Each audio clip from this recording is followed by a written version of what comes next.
আসসালামু আলাইকুম। সকলে কেমন আছো? আশা করি সকলে ভালো আছো। আমি আল্লাহর রহমতে ভালো আছি। তো বিষয় হলো যে আমি প্রথমে ক্ষমা চেয়ে নিচ্ছি যে আমি আজকে ৬টার দিকে একটা লাইভ নিতে চাচ্ছিলাম, কিন্তু আমার একটু সমস্যা হওয়ার কারণে ক্লাসটি নিতে পারিনি। সো যার জন্য রেকর্ডিং ক্লাসটি নেওয়ার জন্য আয়োজন করা হলো। সো বিষয় হলো আমি উপরে লিখে রাখছি যে এসএসসি রেজাল্ট পরবর্তী জানার বিষয়, যে বিষয়গুলো জানতে হবে। এখন ভর্তি পরীক্ষা নাকি কলেজ চয়েস। ১ নম্বর কোশ্চেন আমি সবার মনে এসএসসি পরবর্তী বিষয় অনেকে জানার বিষয় যে ভর্তি পরীক্ষা নাকি কলেজ চয়েস দেবো। তো তোমাকে আগে থেকে ঠিক করে নিতে হবে যে আমি ভর্তি পরীক্ষা দেবো নাকি কলেজ চয়েস করবো। সো ভর্তি পরীক্ষা যদি দিতে চাও তাহলে বিভিন্ন কলেজ আছে, যেমন নটর ডেম কলেজ, মানে এনডিসি, তারপরে সেন্ট জোসেফ। হয়তো এখন তার সে পরীক্ষার শুরু হয়ে গেছে, মানে আবেদন করার সময় শুরু হয়ে গেছে। যারা আমি সাজেস্ট করবো যে ভর্তি পরীক্ষা যারা দিতে চাও তারা ভর্তি পরীক্ষার দিকে ফোকাস করো, এখন থেকে প্রিপারেশন নিয়ে নাও। সেন্ট জোসেফ আর এনডিসি প্রায় পাশাপাশি পরীক্ষা হয়। এছাড়াও যারা আছে কি জানি কথা বলে, ওই সেন্ট গ্রিগরি নামে একটা কলেজ আছে, সেটাও পরীক্ষা দিতে হয়। তারপরে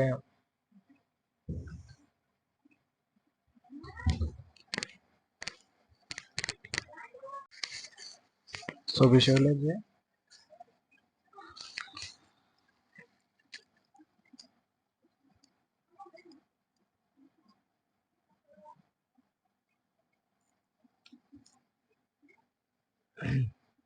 মেয়েদের জন্য হোলি ক্রস আছে, হোলি ক্রসে পরীক্ষা দেওয়া যায়। তো যেগুলাতে মানে ভর্তি পরীক্ষা আছে সেজন্য তোমরা মানে ভর্তি পরীক্ষার দিকে ফোকাস করতে পারবো। আর যদি পরীক্ষা না দিতে চাও, একান্তই মানে মনে করো যে না আমার ভর্তি পরীক্ষা দেওয়ার দরকার নেই, মানে আমি কলেজ চয়েসের দিকে ফোকাস করবো, তো তারপরে তোমরা মানে পয়েন্ট অনুসারে মানে নির্দিষ্ট বা বাছাই করা কলেজের চয়েস, মানে কলেজ চয়েস দিতে পারো। এখন আসে ২ নম্বর কোশ্চেন আমরা রাখছি বা আমি রাখছি যে ঢাকায় কলেজ নাকি নিজ এলাকায় কলেজ। এখন বিষয় হলো যে তুমি যদি ঢাকাতে, তুমি একটা বিষয় হলো যে এসএসসির পরে ঢাকা, অনেকের আশা থাকে যে আমি ঢাকায় পড়াশোনা করবো, ভালো লাইফ লিড করবো এবং ভালো কোচিং ভালো টিচারের কাছে পড়াশোনা করবো, বুয়েটের বিভিন্ন ভাইদের সাথে যোগাযোগ রাখবো, তারপরে মেডিকেলের বিভিন্ন ভাইদের সাথে যোগাযোগ রাখবো, যার কারণে আমার বুয়েট মেডিকেলে বা ইটার সম্ভাবনা থাকবে। কিন্তু আসলে বিষয় হলো যে যেটা তোমরা মানে মনের আকাঙ্ক্ষা থাকে সেটা অবশ্য মানে ফিল আপ হয় না। দেখা যায় যে আলটিমেটলি এলাকার অনেক ছেলে মেয়ে ঢাকায় মানে ভালো ভালো বিশ্ববিদ্যালয়ে চান্স পাই যায়, তারপরে ঢাকার যে ছেলে হঠাৎ করে একটা কোনো কারণে মিস করলে পড়াশোনা অবশ্যই করে, কিন্তু তারপরেও যদি মানে কোনো একটা সমস্যার কারণে যদি মিস করে ফেলে হলেও, তাহলে তার যে জীবন পুরো হেল হয়ে যায়, লাইফ পুরো একটা জাহান্নাম হয়ে যায় আর। সো বিষয় হলো সেই দিকে একটু খেয়াল করবো, কারণ ঢাকার পরিবেশ আর তোমার নিজ এলাকার পরিবেশ দুইটা খুবই সম্পূর্ণ আলাদা একটা জিনিস। যেমন বাড়িতে থাকলে, নিজ এলাকায় থাকলে নিজের বাবা মার হাতে খাওয়া খাওয়া যায়, তারপরে অনলাইনে এমন বলতে পারো যে না আমার একটু সমস্যা, মানে হয়তো বা অন্যান্য আগেই থাকে কিন্তু আগেই থাকে না ভাই। অনলাইনে অনলাইনে জগৎ, বাসায় বসে থেকে তুমি এসসিএস তারপরে আর বিভিন্ন কোচিং সেন্টার আছে, সেগুলোতে অনলাইনে ক্লাস করে মানে ঢাকাতে যারা যে পড়াশোনা করে তার প্রায় তার সমান, এমনকি তার থেকে অনেক আগে থাকতে পারবে। তাহলে আমি সাজেস্ট করতেছি যে নিজ এলাকায় মানে থাকাটা বেস্ট হবে। এমনকি ঢাকার পরিবেশও ভালো না, পানি টাইফয়েড বিভিন্ন রোগ হয়, পানিও ভালো না। তারপরে দেখা যায় যে বিভিন্ন মারামারি রাজনৈতিক ইস্যু তৈরি হয়, মানে ঢাকা আসলে থাকার পরিবেশ নেই। ৩ নম্বর কোশ্চেনে রাখছে যে কোন কলেজে পয়েন্ট কত লাগবে। এখন বিষয় হলো যে ঢাকার যে কলেজগুলো আছে, ঢাকার যে সুনামধন্য কলেজ, যেমন ঢাকা কলেজ, আমি নিজেও ঢাকা কলেজে পড়াশোনা করছি। তো ঢাকা কলেজ সেগুলোতে মার্কের ভিতরে মানে এ প্লাস ছাড়া বা জিপিএ ৫ ছাড়া তো অ্যাপ্লাই করাই যাবে না, এগুলাতে নিবেই না। বিজ্ঞান কলেজ অনেক সুনামধন্য কলেজ, নূর মোহাম্মদ, মুন্সি আব্দুর রউফ, এগুলো খুব ভালো কলেজ, সেগুলোতে ভালো পয়েন্ট ছাড়া নিবে না।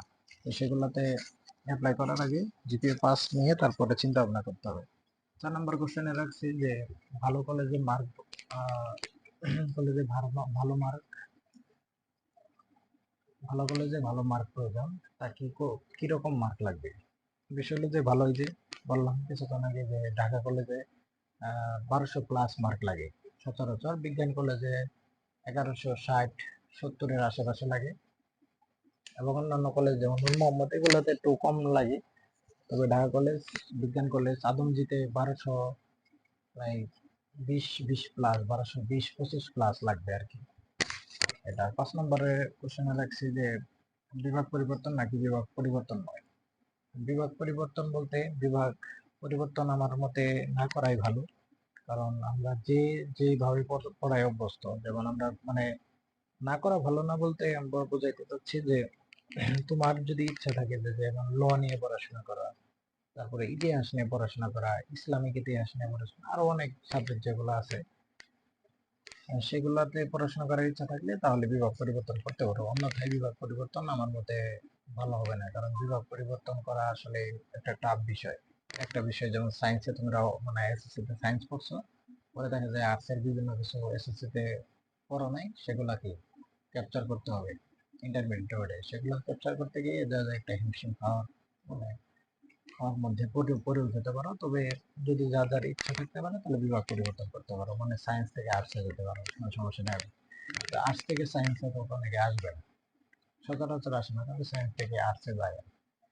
ছয় নম্বর, ইন্টারমিডিয়েট লাইফে যা যা করা হবে বিরত থাকতে হবে। 1 নম্বর বিষয় হলো যে প্রথমে আমরা অনেক ভালোভাবে শুরু করি, কিন্তু মাঝপথে যায় আর মানে পড়া একদম ঢিল হয়ে যায়, যেমন প্রচুর ঘুম।